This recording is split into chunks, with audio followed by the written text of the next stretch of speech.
जय हिंद दोस्तों, बहुत बहुत स्वागत है हमारी इस इन्फॉर्मेटिव वीडियो के अंदर। ये है हमारा आधार कार्ड जो हर एक चीज का आधार बन चुका है। और ये है दोस्तों पैन कार्ड जो कि किसी भी तरह की ट्रांजैक्शंस करने के लिए आपको जरूरी होता है। और पैन कार्ड को आधार कार्ड से लिंक करना भी बहुत ही जरूरी है। आपको पता होगा, अगर आप एक भारत के नागरिक हैं, इंडियन रेजिडेंट हैं, तो आप इस दोनों के बिना कहीं पर भी कुछ भी काम नहीं करवा पाते हैं। लेकिन अगर आप एक एनआरआई हैं, यानी कि नॉन रेजिडेंट ऑफ इंडियन है, बहुत सारे लोगों को तो यही कंफ्यूजन हो जाता है कि एनआरआई होता कौन है। तो इस वीडियो के अंदर दोस्तों हम आपको बताने वाले हैं, अगर आप एक एनआरआई हैं, आपके पास पैन कार्ड आधार कार्ड है या नहीं है, क्या आप उसको लेने वाले हैं, क्या आपको लिंक करवाना चाहते हैं, क्या इसके पूरे के पूरे रूल हैं, ताकि आपको इन फ्यूचर के अंदर किसी भी तरह की कोई दिक्कत का सामना ना करना पड़े। दोस्तों वीडियो अच्छी लगे तो लाइक करके, और अभी तक सब्सक्राइब नहीं किया है तो सब्सक्राइब करके हमारा हौसला बढ़ा दे। देर ना करते हुए एनआरआई और पैन कार्ड और आधार कार्ड से रिलेटेड जो भी आपके बेसिक रूल हैं वो जान लेते हैं। तो दोस्तों इस वीडियो के अंदर हम डिस्कस करने वाले हैं पैन कार्ड और आधार कार्ड के क्या क्या रूल होते हैं फॉर एनआरआई। एनआरआई यानी कि नॉन रेजिडेंट ऑफ इंडियन। हालांकि हम इंडियन लोगों के लिए तो बहुत सारी वीडियोस डालते रहते हैं, लेकिन आप लोगों के लिए भी तो कोई ना कोई होना चाहिए जो बिल्कुल सिंपल लैंग्वेज में काफी सारे टैक्सेशन के रूल आपको समझा सके। सबसे पहले हम बात करेंगे एनआरआई। ये होता है दोस्तों नॉन रेजिडेंट ऑफ इंडिया, मतलब ऐसा कोई भी व्यक्ति जो इंडिया के अंदर रेजिडेंट नहीं है, रह नहीं रहा है। बहुत सारे लोग ऐसे समझते हैं अगर हम किसी कंट्री की पीआर ले लेते हैं या उस कंट्री के सिटीजन हो जाते हैं तभी हम एनआरआई कहलाते हैं, लेकिन ऐसा नहीं होता है। अगर आप person of Indian origin PIO, overseas citizen of India OCI, अगर आप किसी भी वीजा पर, वर्क वीजा पर, स्टडी वीजा पर, आप दोस्तों आउटसाइड इंडिया, इंडिया से बाहर रहते हैं 182 डेज के लिए, तो आप क्या बन जाएंगे? आप एक एनआरआई बन जाएंगे। हो सकता है एक व्यक्ति एक साल के लिए तो एनआरआई हो और दूसरे साल के लिए नॉन एनआरआई हो, फिर तीसरे साल के लिए एनआरआई हो, तो अलग अलग साल के हिसाब से आपकी एनआरआई का स्टेटस काउंट होता है। तो हम हमेशा आपको बताते हैं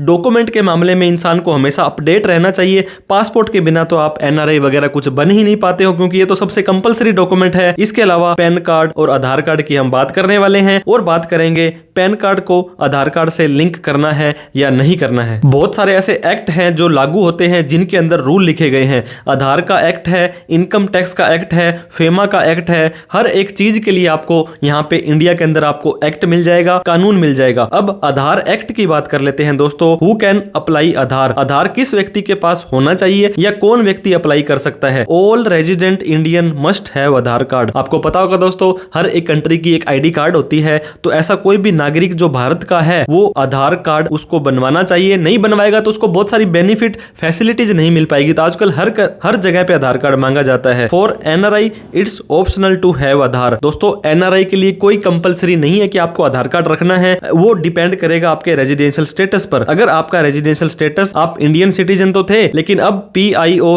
पर्सन ऑफ इंडियन ओरिजिन, या overseas citizen of India OCI का कार्ड वगैरह बना लिया है, या दोस्तों किसी और पर्पस से इंडिया से आप 182 डेज यानी कि 182 दिन के लिए बाहर रहे, तो आपकी जिम्मेदारी बन जाती है कि आप भारत में आधार कार्ड अपना बनाएं। आप दोस्तों 182 दिन की जो कैलकुलेशन करनी है, चाहे आप एक बार में इकट्ठा 182 दिन जाकर के आ जाएं या एग्रीगेट, मतलब मिला के आप अप्रैल में चले गए, मई में वापस आ गए, फिर जून में चले गए, जुलाई में वापस आ गए। अगर ये कंडीशन भी होती है, ये है प्रीसीडिंग 12 मंथ, मतलब पिछले 12 महीनों की, तो इसका क्या केस हुआ दोस्तों? फाइनेंशियल ईयर की बात नहीं करते हैं। जैसे मान लीजिए 1/4/25 से लेकर के 31/3/2026 ये आपका फाइनेंशियल ईयर है। इस साल की हम बात नहीं कर रहे हैं, ना ही कैलेंडर ईयर की बात कर रहे हैं। 1 जनवरी 25 से लेकर के 31 दिसंबर 25 इसकी भी बात नहीं कर रहे हैं। लास्ट 12 मंथ की, मान लीजिए आज हम इसको 20 मार्च 2025 को हम ये वीडियो बना रहे हैं, तो इससे पहले का मान लीजिए 20 मार्च 2024, एक आधे दिन का आगे पीछे आप कर लें। इस पिछले 12 महीने में अगर आप 182 दिन से ज्यादा इंडिया से बाहर रहे थे तो आप एक एनआरआई कहलाते हैं। और बात करें फॉरेनर की, विदेशी की, अंग्रेजों की, तो दोस्तों फॉरेन के जो नेशनलिस्ट होते हैं वो अप्लाई क्यों कर पाएंगे? आप यहां से किसी कंट्री में जाते हैं तो क्या वहां का आपका कोई आईडी कार्ड मिल जाता है क्या? बिना किसी पर्पज से तो नहीं मिलता है। तो आधार के लिए ये आपको रेजिडेंशियल स्टेटस देता है। तो आधार सिर्फ इंडियन सिटीजन के लिए है जो ओसीआई है या पीआईओ है। विदेशी नागरिकों के लिए आधार कार्ड नहीं होता है। अब दोस्तों आप इंडिया से 182 दिन से ज्यादा बाहर नहीं रहे, if you have not stayed 182 days in India, then मान लीजिए आप रह रहे थे कनाडा के अंदर और आप इंडिया में आए और 182 दिन से अगर आप कम रहते हैं, ज्यादा रहते हैं, मतलब अगर आप कंडीशन आपके ऊपर एप्लीकेबल नहीं होती है, you can still apply for your Aadhaar. तो फिर भी आप अपना आधार कार्ड अप्लाई कर सकते हैं। अब बात करें पैन कार्ड की, दोस्तों pan card income tax department का एक बहुत बड़ा हथियार है। और बात करें किसी भी तरह के फाइनेंशियल ट्रांजैक्शंस अगर आपने करने हैं। इसका क्या मतलब हुआ, मान लीजिए बहुत सारे लोग क्या कहते हैं, इंडिया के अंदर हमने शेयर मार्केट में पैसा लगाना है, हमने किसी भी तरह की कोई प्रॉपर्टी लेनी है, एफडी में पैसा लगाना है, तो आप ये काम करने जाएंगे, जहां पर भी जाएंगे बैंक में या ब्रोकर के पास, तो आपका पैन कार्ड मांग लेगा। तो पैन कार्ड मांग लेगा तो दोस्तों वो आपको लेना पड़ेगा, bank account, demat account, property sale में। तो इस केस में क्या करना पड़ेगा, आपको अपना पैन कार्ड बनवाना पड़ेगा। और पैन कार्ड जो होता है दोस्तों वो आधार कार्ड के बिना नहीं बनता है। तो आपको पहले आधार कार्ड बनवाना पड़ेगा, फिर आपको अपना पैन कार्ड बनवाना पड़ेगा। और इस पैन कार्ड को आधार कार्ड से लिंक करना मैंडेटरी है। मतलब जिस व्यक्ति के पास आधार कार्ड है और उसके पास पैन कार्ड है तो इन दोनों को आपको ऐड करना पड़ेगा। दोस्तों ये एनआरआई के लिए ऑप्शनल है। पहले मैं आपको ये बता दूं, linking pan with Aadhaar for NRI is optional. मतलब आपकी मर्जी है, आप इसको लिंक करेंगे तो भी ठीक है, नहीं करेंगे तो भी ठीक है, लेकिन हम आपको हमेशा रेकमेंड करेंगे अगर आपके पास पैन भी है और आपके पास आधार भी है तो उसको आप लिंक करवा लें। पिछले 2-3 सालों तक तो ये फ्री के अंदर हो रहा था, लेकिन अब सरकार ने 1000 रुपए की फीस रख दी है। ज्यादा फीस नहीं है, लेकिन अगर आप ऐसा करा लेते हैं और किसी तरह की आईटीआर कोई भी वेरिफिकेशन करना होता है तो आधार ओटीपी से बड़ी इजीली हो जाता है, ओटीपी वेरिफिकेशन हो जाता है। अगर आपका आधार पैन से लिंक नहीं है, आपने कोई एफडी वगैरह इस तरह की करवा ली और इनकम टैक्स डिपार्टमेंट को तो नहीं पता लगता है कि आप एनआरआई हो या क्या हो, तो आपका हायर टीडीएस मतलब ज्यादा टीडीएस काटा जा सकता है और वो पैन कार्ड में जमा भी नहीं होगा और उसका रिफंड वगैरह भी नहीं मिल सकता है। तो इसलिए आपके पास पैन कार्ड है और आधार कार्ड है तो प्लीज आप इन दोनों को लिंक जरूर करवा लें। लेकिन बहुत सारे लोगों को तो ये भी दिक्कत आती है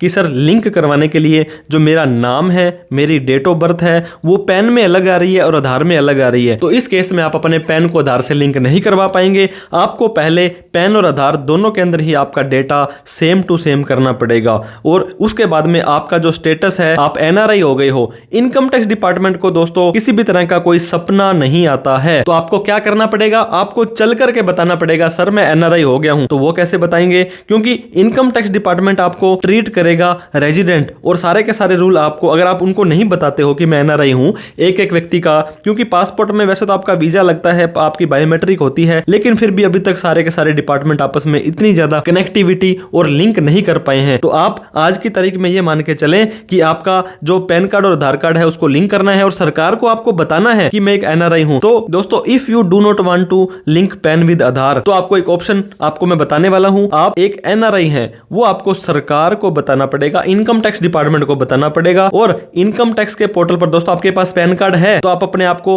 रजिस्टर करें इनकम टैक्स के पोर्टल पर। इनकम टैक्स के पोर्टल पर कैसे रजिस्टर करना है इसके ऊपर हमने ऑलरेडी वीडियो बना रखी है, उसको भी आप देख सकते हैं। प्रोफाइल अपडेट में जाएं, वहां पे आप अपनी एनआरआई की स्टेटस को अपडेट कर दें। कोई भी डॉक्यूमेंटली प्रूफ आपको नहीं देना है, सिंपली यस नो करेंगे और वहां पे अपडेट हो जाएगा। और आप बाई प्रोफाइल इट में भी रेजिडेंट, अब जो बाई डिफॉल्ट जो होता है दोस्तों ये आप रेजिडेंट ही माने जाएंगे और पैन कार्ड आपका इनऑपरेटिव हो जाएगा, ये माना जाएगा कि आपके पास पैन कार्ड नहीं है। तो आपके पास पैन कार्ड है, इनकम टैक्स के पोर्टल पर रजिस्टर कर लें और वहां पे जो भी ट्रांजैक्शंस होती हैं उनको भी आप चेक कर सकते हैं। आईटीआर यानी कि इनकम टैक्स रिटर्न, दोस्तों सरकार कहती है आप यहाँ पे इनकम कमा रहे हो तो हमें टैक्स तो दो, और टैक्स भरने के लिए आपको आईटीआर भरनी पड़ेगी। तो आईटीआर कब, किसे और कितनी भरनी है इसके ऊपर वैसे तो हमने डिटेल में वीडियो बना रखी है, लेकिन फिर भी अगर आपकी इनकम ग्रोस टोटल इनकम जो है 5 तरह की इनकम होती है, सैलरी की, रेंट की, बिजनेस की, कैपिटल गेन की और अदर सोर्स की, इनको मिलाकर के आपकी इनकम बेसिक एग्जम्पशन लिमिट से क्रॉस कर जाती है। ओल्ड टैक्स रिजीम में 2.5 लाख रुपए, न्यू टैक्स रिजीम में 3 लाख रुपए, ये फाइनेंशियल ईयर 24-25 की मैं बात कर रहा हूं, तो आपको आईटीआर भरनी मैंडेटरी हो जाएगी। आईटीआर वाली डिटेल की वीडियो भी आप हमें देख सकते हैं कि आईटीआर भरनी कब जरूरी हो जाती है। तो समरी सम अप इस वीडियो को हम करते हैं, अगर आपके पास पैन कार्ड है और आपके पास आधार कार्ड है तो प्लीज उन दोनों को लिंक करवा लो, नहीं तो ये कई बार माना जाएगा कि आपके पास पैन है ही नहीं, आपका पैन इनऑपरेटिव हो जाएगा। अब अगर आप ये नहीं कर सकते हो तो इनकम टैक्स के पोर्टल पर जाकर के अपना जो स्टेटस है उसको एनआरआई के तौर पर अपडेट कर दें, ताकि इन फ्यूचर में किसी भी तरह की नॉन पैन की कंप्लाइंसेस आपके सामने ना आए। दोस्तों AIS, TIS और 26S नाम के फोरम होते हैं जहां पे कोई भी ऑनलाइन ऑन रिकॉर्ड आपने ट्रांजैक्शंस किया, जैसे शेयर मार्केट के अंदर सेविंग का ब्याज, एफडी का ब्याज, तो यहाँ पे शो हो जाते हैं। तो आप साल में एक बार तो कम से कम इस पोर्टल पर जाएं और ये कैसे चेक करना है इस पर भी हमने वीडियो डिटेल में बना रखी है। आप अपने ट्रांजैक्शंस का रिकॉर्ड रखें, इंडिया के अंदर कोई लेन देन करते हो तो पैसा कहां से आ रहा है, कहां से जा रहा है, और आईटीआर भर दें अगर आपके ऊपर एप्लीकेबल है। आप अपना एक पर्सनल सीए रखें। दोस्तों अगर आपके पास कोई ऐसा पर्सनल सीए नहीं है तो मैं आपका छोटा भाई हमेशा आपके लिए अवेलेबल रहता हूं। आप हमारे दिए गए नंबर पर कॉल, मैसेज, व्हाट्सएप करके हमारी भी सेवाएं ले सकते हैं और अननेसेसरी अनाप शनाप लेन देन से बचें। वीडियो अच्छी लगी हो तो लाइक करके, अभी तक हमें सब्सक्राइब नहीं किया तो प्लीज सब्सक्राइब कर दें, क्योंकि इस तरह की इंफॉर्मेटिव वीडियो आगे भी आपको मिलती रहेगी। इस वीडियो को उन सभी लोगों में शेयर करें जो एनआरआई हैं, जिनके घर पे कोई एनआरआई है और दोस्तों जिनके अड़ोस पड़ोस में कोई एनआरआई है और उनको पैन कार्ड और आधार कार्ड से रिलेटेड काफ़ी सारे डाउट थे, फिर भी कोई डाउट रह जाता है तो आप कमेंट करके पूछें, हम उसका रिप्लाई करने की कोशिश करेंगे। यहाँ तक आप वीडियो को देखा, बहुत बहुत धन्यवाद। Thank you so much. जय हिंद, जय भारत।